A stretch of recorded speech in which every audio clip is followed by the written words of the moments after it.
मैं ट्राई कर रहा हूँ, लेकिन अगर हमें थोड़ा-सा पैसे के लिए या मकान के लिए अपना तोहफ़ा कबूल कर हमें दूसरी पार्टी में जाना है, तो मैं क्या बोलूँ?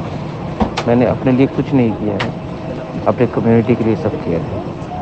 तो 4 महीना बाकी है, अगर हम लोग एक रहेंगे, तो कुछ मिल सकता है नेक्स्ट जनरेशन के लिए। लेकिन अब अभी अपने स्वार्थ के लिए अगर हम थोड़ा मकान मिल गया या कोई बाटा मिल गया, इसके लिए हम चले जाएँगे, तो आप नेक्स्ट जनरेशन को क्या जवाब देंगे?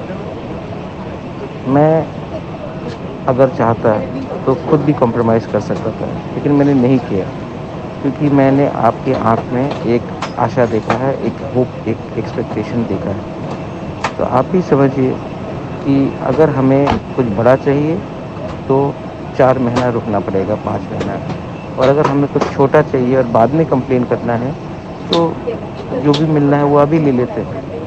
मैं आपको कुछ परमानेंट देना चाहता हूँ, ये मत भूलिए। I love my Tripura people, I love your family, don't worry. और ये मेरा मैसेज है, उनको आप समझा दीजिए। उसके बाद उनके ऊपर है, उनको क्या करना है।